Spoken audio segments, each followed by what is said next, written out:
On Mom's birthday, my daughter called and yelled, "Get out of the house right now." I was confused and terrified. "What's happening?" "Why?" She was crying. "Just trust me, Mom. Get out and don't come back." I grabbed my keys and ran. When I found out why she made that call, I realized my own mother had been planning to destroy my life for months. My name is Victoria, I'm 30 years old, and I live in the small town of Maplewood Ridge, about 2 hours north of Denver. 3 weeks ago, on what was supposed to be my mother's 65th birthday celebration, my entire world collapsed in the span of a single phone call from my 12-year-old daughter, Hazel. But let me paint you the picture of that morning, because what happened that day was so calculated, so methodical, that I still get chills thinking about how close I came to walking into a trap that had been months in the making. It was Saturday, October 14th. I remember the date exactly because I'd been planning this birthday celebration for my mother, Diane, for weeks. The autumn leaves in Maplewood Ridge were at their peaks, those gorgeous oranges and reds that make our little mountain town look like a postcard. I'd gotten up early, around 6 a.m. to start preparing for what I thought would be a perfect day. You see, my mother and I had been through a rough patch for the past few years. After my divorce from Hazel's father 2 years ago, things had been tense between us. Mom never liked my ex-husband, Trevor, but she liked the stability he represented. When our marriage fell apart, she made it very clear that she thought I was making a mistake by leaving him. Even though Trevor had been emotionally absent for years and had developed what I can only describe as a gambling addiction that was slowly destroying our finances. But recently, things between Mom and me had been getting better. Much better. Actually, starting about 4 months ago, she'd begun reaching out more, calling to check on Hazel and me, offering to help with babysitting, even suggesting that maybe it was time for me to start dating again. This was a complete 180 from the woman who'd barely spoken to me after the divorce papers were signed. "Victoria, honey," she'd said during one of our phone calls in August, "you're young. You're beautiful, and Hazel needs to see her mother happy. There are good men out there. Maybe I could help you meet someone." I was skeptical at first. My mother, Diane Pemberton, had never been the matchmaking type. She was more of the handle-your-own-problems school of parenting. But she seemed genuinely concerned about my well-being, and frankly, I was lonely. Working as a freelance graphic designer from home while raising Hazel mostly on my own was isolating. Most of my friends from college had moved away from Maplewood Ridge, and the few local friendships I'd maintained had gotten complicated after the divorce. You know how it is when couples split up. People feel like they have to choose sides. So when Mom started mentioning this guy she'd met through her book club, a man named Daniel Crossfield who was apparently new to town, recently divorced himself, worked in tech, loved hiking, I was cautiously interested. She'd show me his picture on her phone. Good-looking guy, probably around my age, kind eyes, nice smile. He seemed normal, stable, the kind of person who might actually be a good influence in Hazel's life. "He's been asking about you," Mom would say with this almost girlish excitement I'd never seen from her before. "I showed him your picture from Hazel's school play, and he said you looked lovely. He's very interested in meeting you, but he's shy, old-fashioned, you know, wants to do things properly." The courtship, if you could call it that, was definitely old-fashioned. Daniel would send flowers to my house with handwritten notes. Beautiful arrangements, white roses, sunflowers. Once a gorgeous bouquet of purple lilacs that filled my entire kitchen with their scent. The notes were thoughtful, mentioning things about my work that my mother must have told him, asking about Hazel's interests, saying he hoped we could meet soon when the timing was right. We started texting through a number my mother had given me. Long conversations about books, movies, our shared love of hiking in the Colorado mountains. He seemed to know all the same trails I loved. The hidden waterfall behind Copper Peak, the meadow trail that bloomed with wildflowers every June. He was funny, intelligent, and most importantly, he seemed genuinely interested in getting to know Hazel as part of getting to know me. Most guys run when they hear you have a kid, I confided to my mom during one of our weekly coffee dates at Rosemary's Cafe on Main Street. But Daniel asks about her constantly. He wants to know what she's reading, what she's learning in school, whether she likes camping. It's refreshing. He's a good man, Mom said, stirring her latte with that satisfied expression she got when she felt like she'd solved a problem. I knew you two would be perfect for each other. You just needed someone who understands what's important. For 3 months, Daniel and I maintained this long-distance relationship of sorts. He was traveling frequently for work, he explained, but he was planning to be back in Maplewood Ridge permanently by October. We talked about meeting then. Maybe taking Hazel on a family-friendly hike, seeing how we all got along in person. I was excited, more excited than I'd been about anything romantic in years. Here was a man who seemed to understand that dating a single mother meant dating a family, who was patient enough to build a foundation before we even met face to face. Who sent my daughter postcards from his business trips and remembered that she was learning about geology in her 6th grade science class. The texts were sweet, sometimes flirty, but always respectful. He'd send pictures of sunsets from whatever city he was visiting, jokes that made me laugh out loud. Questions about my work projects that showed he'd been listening when I talked about my career goals. When I told him I was nervous about expanding my freelance business, he spent an entire evening texting me encouragement and practical advice about marketing and client relationships. You're incredibly talented. He'd written just a few days before Mom's birthday. Any client would be lucky to work with you. Don't let fear hold you back from the success you deserve. It felt real.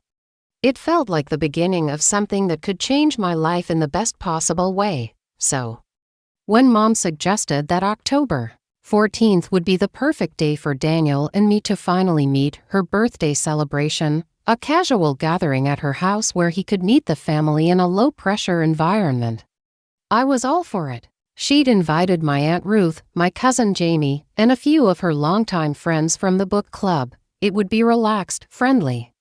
The kind of introduction that wouldn't put too much pressure on either of us. Plus, Mom had said, with a wink, what better birthday gift could an old woman ask for than seeing her daughter find happiness? I'd spent the morning of October 14th getting ready with the kind of nervous excitement I hadn't felt since high school. I'd bought a new dress. Nothing too fancy, just a blue sweater dress that brought out my eyes and made me feel confident. I'd even gotten my hair done at the salon on Friday, the first time in months I'd spent money on something purely for myself. Hazel was spending the day with her father, Trevor. It was his weekend anyway, and I thought it would be better for this first meeting with Daniel to be adults only. Hazel could meet him later if things went well. Trevor had picked her up Friday evening, and they were planning to go to some adventure park about an hour away, one of those places with zip lines and obstacle courses that Hazel had been begging to try. I'd packed overnight bag for Hazel with extra clothes, her favorite stuffed animal, and the new book she'd been reading about dragons. She'd been excited about the adventure park but also curious about this mysterious Daniel I'd been mentioning. When do I get to meet him, Mom? She'd asked while packing her toothbrush. Soon, sweetheart. If today goes well, maybe next weekend we can all go hiking together. Does he really know about the secret waterfall trail? He says he does. We'll have to test his knowledge. She'd giggled at that, and I'd felt this warm surge of hope. Maybe this was really happening. Maybe after 2 years of struggling to rebuild my life as a single mother, I was finally going to have the family I'd always wanted, not just for me, but for Hazel too. The morning had been perfect. I'd made Mom's favorite chocolate cake from scratch, the recipe that had been in our family for 3 generations. I'd wrapped her gift carefully. A first edition copy of her favorite novel that I'd found at an antique bookstore in Denver. I'd even bought flowers for her dining room table, those same purple lilacs that Daniel had sent me, thinking it would be a sweet connection. I was running a few minutes late as I drove to Mom's house on Elmwood Street. Her house was one of those charming 1950s bungalows with a wraparound porch and mature oak trees that she and my late father had bought when I was a baby. I'd grown up in that house, learned to ride a bike in that driveway, had my first heartbreak in the swing on that front porch. As I pulled into the familiar driveway, I noticed several cars I didn't recognize. More book club friends than I'd expected. I figured Mom was social, and birthdays were always a good excuse for her to gather People together. I was reaching for the cake in my back seat when my phone rang. Hazel's name popped up on the screen, which was unusual. She typically only called when she was with her father if there was a problem or if she'd forgotten something important. "Hey, sweetie," I answered, balancing the cake carrier in one hand. "How's the adventure park? Are you having fun?" But instead of Hazel's usual cheerful chatter, I heard something that made my blood run cold. She was crying. Not just upset, but panicked, in a way I'd never heard from my usually composed daughter. "Mom, where are you right now?" Her voice was shaky, urgent. "I'm at Grandma Diane's house. Remember, it's her birthday party." "Hazel, what's wrong? What happened?" "You're at Grandma's house, like right now." "Are you inside?" "No, I'm still in the car in the driveway." "Sweetheart, you're scaring me. What's going on?" And that's when she said the words that would change everything. "Get out of the house right now. Don't go inside." "Mom, get in your car and drive away." I nearly dropped the cake. "What, Hazel, what are you talking about?" "Please, Mom," she was sobbing now. "Just trust me. Get away from there right now and don't come back." My hand started shaking. "Hazel, I need you to tell me what's happening. Where's your father? Why are you so upset?" "Dad's here." "But Mom, I heard something. I heard Dad talking on the phone about you and about today and about." She was crying so hard I could barely understand her. "Mom, please just leave. Please." "Heard what?" "Hazel, you need to calm down and tell me exactly what you heard." But she wasn't calming down. If anything, she was getting more frantic. "There's no Daniel, Mom. There's no Daniel. It's all fake. Dad set it up with Grandma and they're." The line went quiet except for her crying. "They're what, Hazel?" "They're trying to hurt you, Mom. They want to take me away from you. Dad said, he said this was the plan to prove you're a bad mother and that I should live with him instead. Please, please just drive away." I felt like I'd been punched in the stomach. The cake slipped from my hands and crashed to the driveway, chocolate frosting splattering across the concrete like some kind of horrific metaphor for my life. "What do you mean there's no Daniel?" But even as I asked the question, pieces were clicking together in my mind like a puzzle I'd been too blind to see. "Dad has been pretending to be Daniel. He's been texting you and sending flowers and everything. He showed Grandma all your messages and they were laughing about it. They said today they were going to go into what?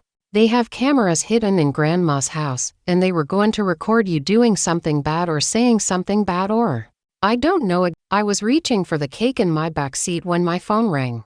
Hazel's name popped up on the screen, which was unusual.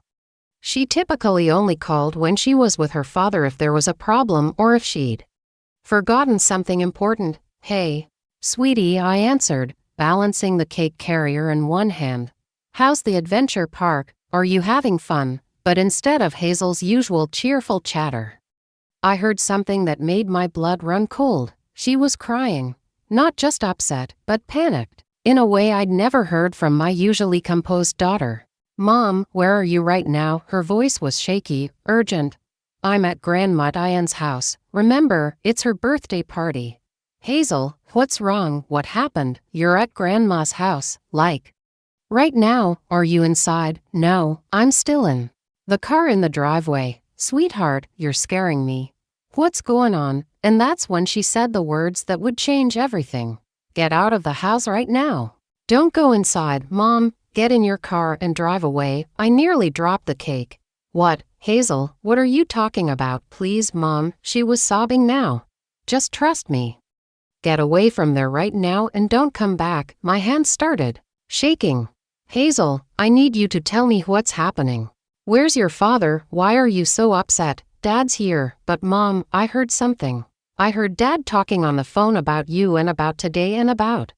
She was crying so hard I could barely understand her. "Mom, please just leave. Please." "Heard what?" "Hazel, you need to calm down and tell me exactly what you heard." But she wasn't calming down. If anything, she was getting more frantic. "There's no Daniel, Mom. There's no Daniel. It's all fake. Dad set it up with Grandma and they're." The line went quiet except for her crying. "They're what, Hazel?"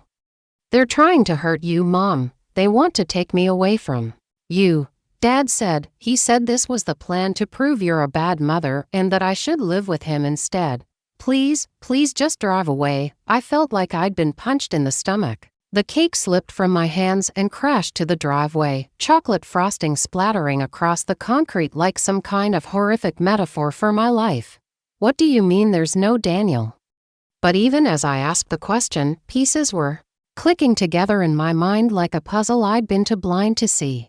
Dad has been pretending to be Daniel. He's been texting you and sending flowers and everything. He showed Grandma all your messages and they were laughing about it. They said today they were going to what? They have cameras hidden in Grandma's house, and they were going to record you doing something bad or saying something bad or... I don't know exactly, but Dad said it would prove to the court that you're unstable and that I should live with him full-time. Mom, they've been planning this for months. The world tilted. I gripped the side of my car to keep from falling down. Everything made sense now. The sudden reconciliation with my mother, the too perfect Daniel who knew all my favorite hiking spots because Trevor knew them too. The convenient business trips that meant we never had to meet in person. The timing of everything coinciding with what I now realized were Trevor's ongoing attempts to modify our custody arrangement. I looked up at my mother's house, and for the first time, I noticed things that should have been obvious. There were indeed more cars than there should be for a simple birthday party. The front curtains were drawn, which was unusual for Mom who loved natural light. And now that I was really looking, I could see what looked like the edge of some kind of equipment, maybe a camera or recording device, barely visible through the gap in the living room curtains. Hazel, where are you right now? Are you safe? I'm locked in the bathroom at the adventure park. Dad thinks I'm just using the restroom, but I heard him on the phone with Grandma planning everything. He doesn't know that I know. Mom, what do I do? First, you stay exactly where you are. Don't let your father know that you called me. Can you do that? I think so. Good. I'm leaving right now. I'm going to figure out what to do, but you were so brave to call me. You might have just saved both of us. I was already starting my car, backing out of the driveway as fast as I could. Through my rearview mirror, I saw the front door of my mother's house open. A figure stepped onto the porch. My mother, I thought, but I didn't slow down to look closer. Mom, I'm scared, Hazel whispered into the phone. I know, baby. I'm scared too. But we're going to be okay. You did the right thing. You did exactly the right thing. As I drove away from Elmwood Street, my phone started buzzing with text messages. I didn't look at them while driving, but I could see they were coming from the number I'd thought belonged to Daniel. My fake boyfriend, my ex-husband, the man who had spent 3 months manipulating me into what I now realized was probably going to be some kind of elaborate entrapment. I pulled into the parking lot of a gas station about 10 minutes away from Mom's house and finally looked at the messages. Hey beautiful, running a few minutes late but can't wait to finally meet you. Your mom says you're already here. See you soon, Victoria. Your mom said you left. Everything okay? Then, just a minute ago. Victoria, please call me. Your mother is worried. I stared at the phone, thinking about all the conversations I'd had with Daniel over the past 3 months. All the intimate details I'd shared about my hopes for the future, my fears about dating as a single mother, my dreams of finding someone who would love both Hazel and me. All of it had been Trevor. Trevor reading my messages, learning my vulnerabilities, planning how to use them against me. And my mother, my own mother, had been helping him do it. I thought about every phone call with Mom over the past few months, every coffee date where she'd ask about my relationship with Daniel, every time she'd smiled that satisfied smile when I talked about how happy he made me. She'd been collecting information, reporting back to Trevor, helping him fine-tune his manipulation. But why? What could Trevor possibly have offered her that would make her willing to participate in something this cruel? As I sat in that gas station parking lot, holding my phone with hands that wouldn't stop shaking, after dropping her off, I'd come home to my converted garage office and dive into work. I specialized in small business branding, logos, websites, marketing materials for local shops and restaurants. It wasn't glamorous work, but I was good at it, and I loved helping people bring their visions to life. My biggest client was a chain of organic cafes in Denver, and they kept me busy with seasonal menu designs and promotional materials. The divorce from Trevor had been finalized for almost 2 years, and I genuinely thought we'd found a good co-parenting rhythm. He picked up Hazel every other weekend, and one evening during the week, she'd come home with stories about their adventures, mini golf, movies, trips to the Science Museum in Denver. Trevor seemed to be doing well in his job as an IT consultant, and more importantly, he seemed to have gotten his gambling under control. Our communication was polite and functional. We used a co-parenting app to coordinate schedules and school events. When Hazel needed new soccer cleats or had a school project due, we'd text each other brief, business-like messages. No drama. No fighting, just two adults trying to do right by their kid. My relationship with my mother, Diane, had been the one complicated thing in my otherwise stable life. She'd been cold and distant since the divorce, making passive-aggressive comments about how I'd given up too easily on my marriage. Sunday dinners at her house had become tense affairs where she'd ask pointed questions about my finances and whether I was providing Hazel with enough stability. But then, around June, something shifted. Mom started calling more frequently, asking how I was doing, offering to babysit when I had big work deadlines.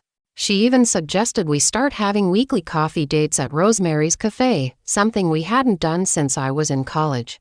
"I've been thinking," she said during one of these coffee dates in early July, "maybe I was too hard on you about the divorce. You seem happier now, and that's what matters." I was cautiously optimistic about this new version of our relationship. It felt like maybe, finally, I could have the supportive mother I'd always wanted.